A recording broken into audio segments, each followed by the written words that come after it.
I had a conversation with somebody last week, and this person said, you just really seem like you don't give a fuck in a great way. And I want that for myself. And it felt really nice to be seen in that way because I've struggled to get to that point for a long time. And that forced me to think about what does not giving a fuck mean? And how does one achieve that coveted blissful state?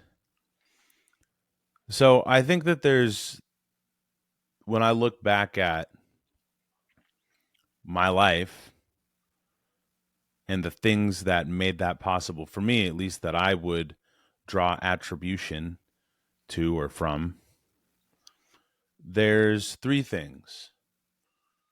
The first is that you do what you say you're going to do. The second is that you heed calls from the universe that you hear. And the third is that you face your worst fears and emerge victorious.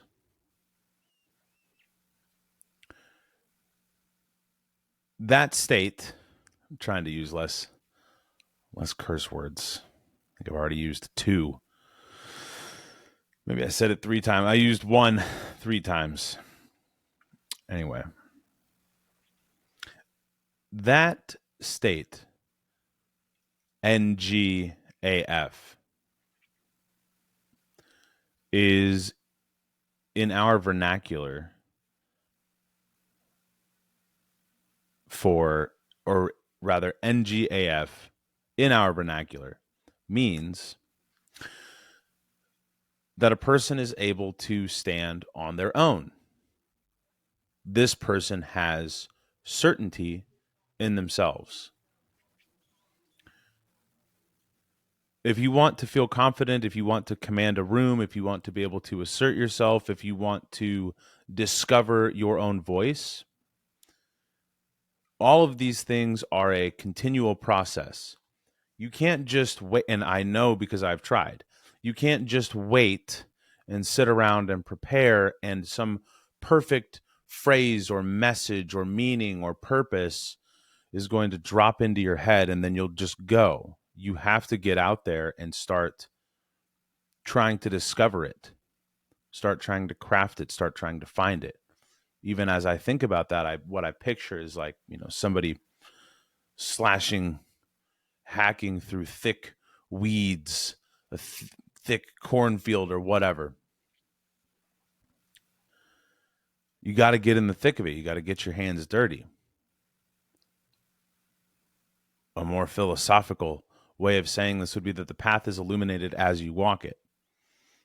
It's like, and I try every 6 months or so, I Google how to play Age of Empires original on a Mac. And it's 2024 and you still can't do it. Ugh, it's a great game. But if you ever played that game, you know that the map starts out and it's just your little caveman dude. He's just got his little tent. And there's this tiny little portion of the map that's illuminated, and that's what you know. But then everything else is just shrouded in darkness. And then when you tell him go over there, you go, oh, and he goes, boom, boom, boom, boom, boom, boom, boom, boom, boom, boom, boom, boom. I can still hear the theme song 20 years later. And then as he walks over there, that map, what's shrouded in darkness, illuminates as you go and discover it. So I also think about it like that. So what do those three things look like, right? The doing what you say you're going to do. Let's start with number one. Doing what you say you're going to do is simple. If you say you're going to wake up at a certain time, you wake up at a certain time. Got journals down there that go back to like 2013, and it's just like, oh, if I could just, I want to work so hard. I want to optimize my day. I want to do like this. I want to wake up at this time, and I want to study, and I want to do all this. Well, one, it's way too much to do at once. Just like flip a switch and be that. But two, it's like you're not doing any of those things, and if you do one of them, you stick to it for like a day. So you just pick one or two things that you say you're going to do, and you just do them every day. That builds so much certainty and trust with yourself. People have a hard time commanding a room or being certain or feeling confident because they don't trust themselves. They're not confident in themselves. So when you get around people who have more certainty and more confidence than you do, it makes you feel really anxious. It's like you're going to get exposed or called out at any moment for being full of shit. Dang it. I said another curse word. Do you have to use so many curse words, dude? For all my Big Lebowski fans out there. So if you just start waking up when you say you're going to wake up, if you just start training when you say you're going to train, if you just start eating what you say you're going to eat, and this is ideally absent of all of the shame that comes from the American culture around that stuff, the hustle culture, the gym culture, the fitness culture, whatever. It's like if you just start doing this stuff because you say you're going to do it, not because you're trying to look a certain way, because I have achieved that look multiple times. The reason that I have that look now better than I ever did before, and that I sustain it and that I continue to improve it, is because it's not about the look. It's not about the body fat. It's not about the 6-pack on a good day and the 8-pack if I'm, however the magic of water retention and sodium and glycogen works,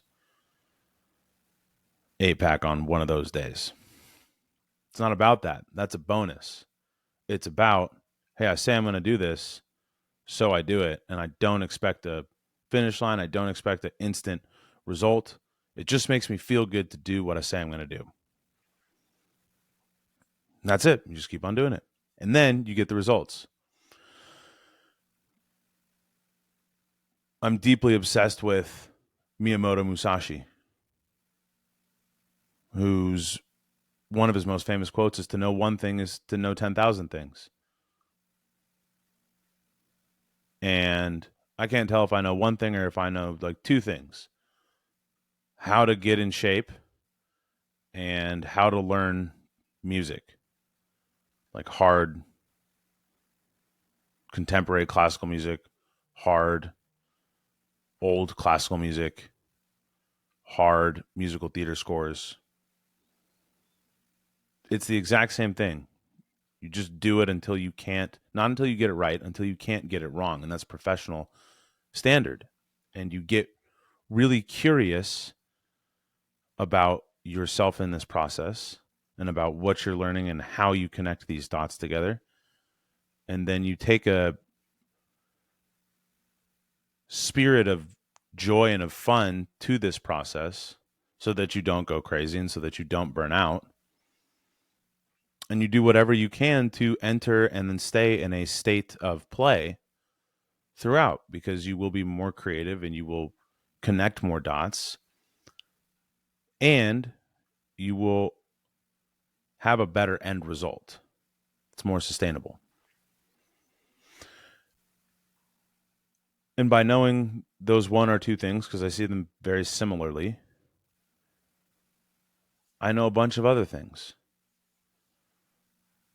That's why getting into sales was like, I'm following this script and I'm following this playbook. And when I scrapped all that and just was able to be present in a conversation and know where I needed to go, know what I needed to uncover, and then know how to tie what I was selling, it's in the cybersecurity world, to the information that I was presented with, or say, no, this is not right for you. and then be able to do that again and again and again and again, and be curious about it and have fun with it. Start it to work. Same thing applies in personal development, quote unquote, doing the work. Not some attend a seminar and, ooh, you're like pumped up and fired up for a couple days and, oh, motivation. Yeah. No, dude, it's like painful and it's uncomfortable. And you are forced to look at yourself and be like, oh man, I've been a POS. Yikes. There's monotony and there's repetition and it's never ending. But you look at it a certain way, you take a certain spirit to it, take these other skills or ideas of, hey, I can do this forever. It's boring, but I will find meaning and I will assign meaning to it. I'll make it fun. I'll find some fun in it. Then you just keep going. So number two is being able to hear and then heed calls that you're getting. So this is made, where's my tea? This is made a lot easier by doing what you say you're going to do. Because what that will require is that you eliminate the stuff that clogs up your ability to receive information, hear a call, and then it also builds the trust in you to take action on that call when you hear it.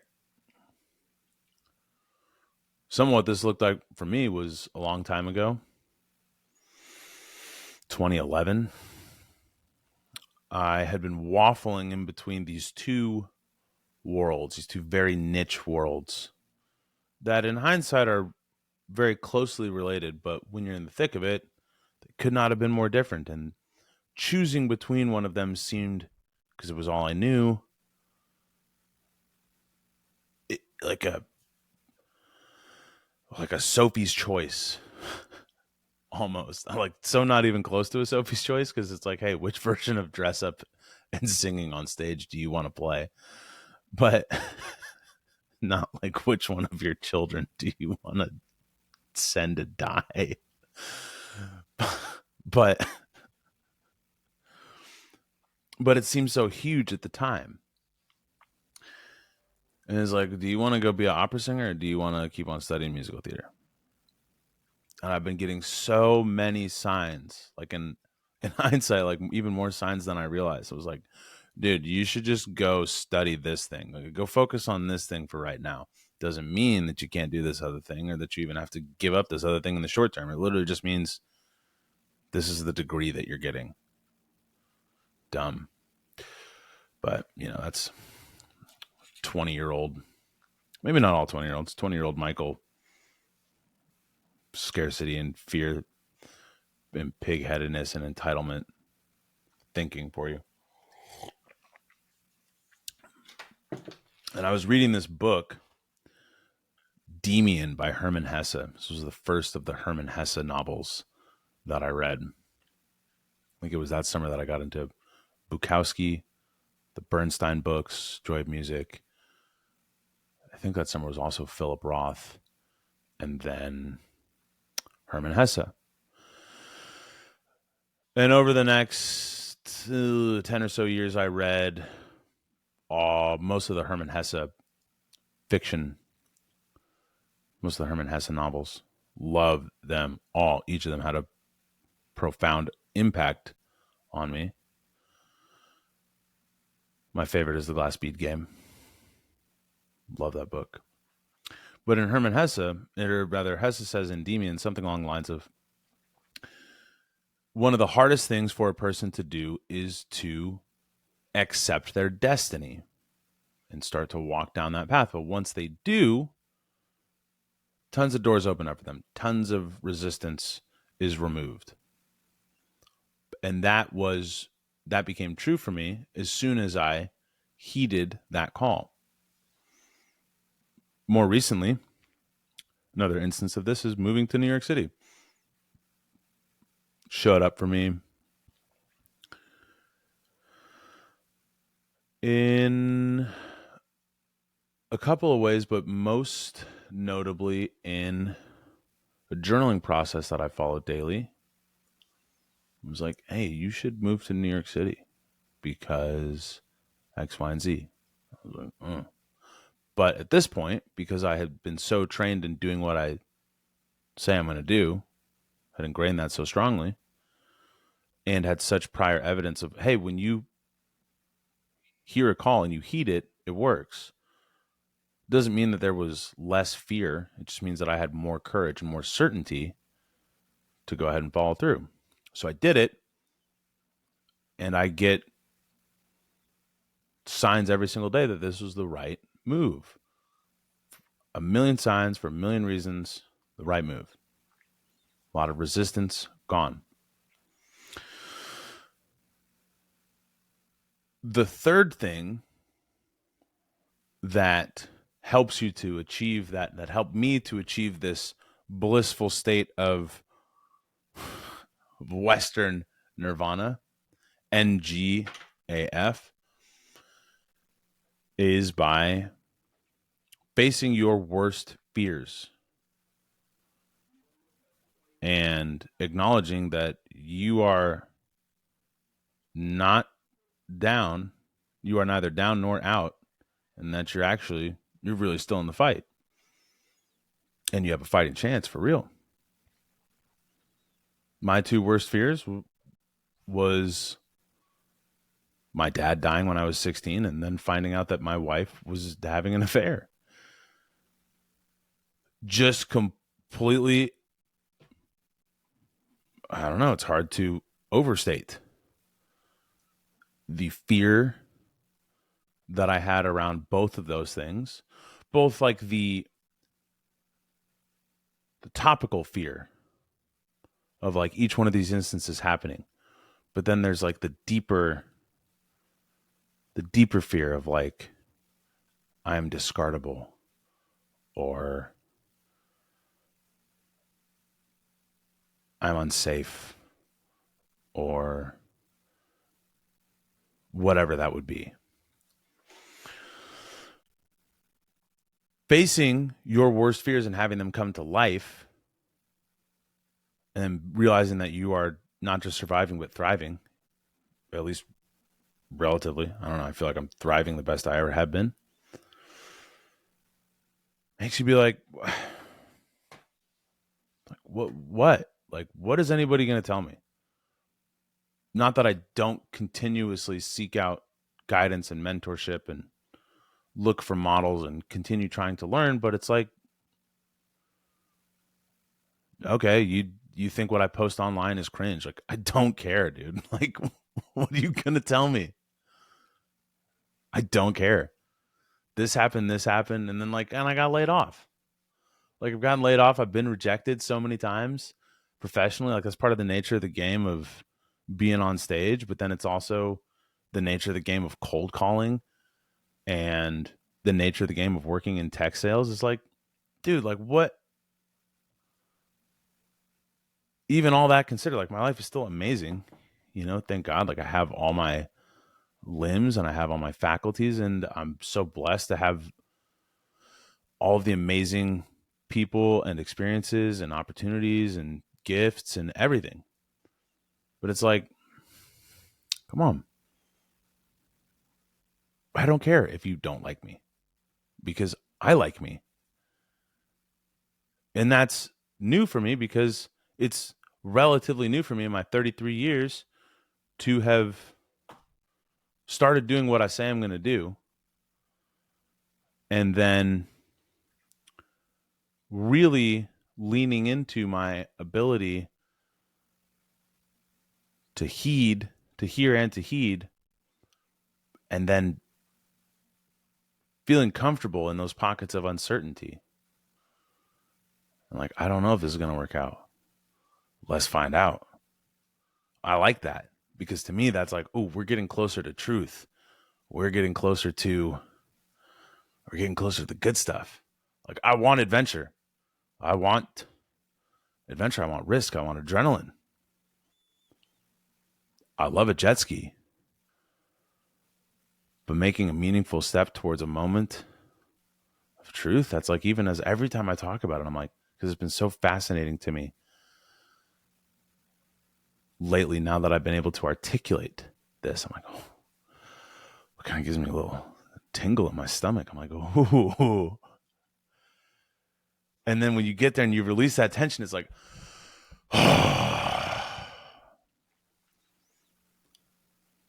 it's exciting. And then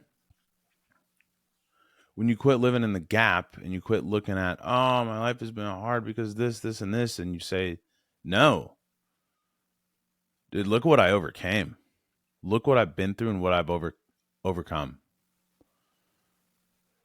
These three things create positive feedback loops of power and certainty in oneself, so that you can reach this blissful state of NGAF.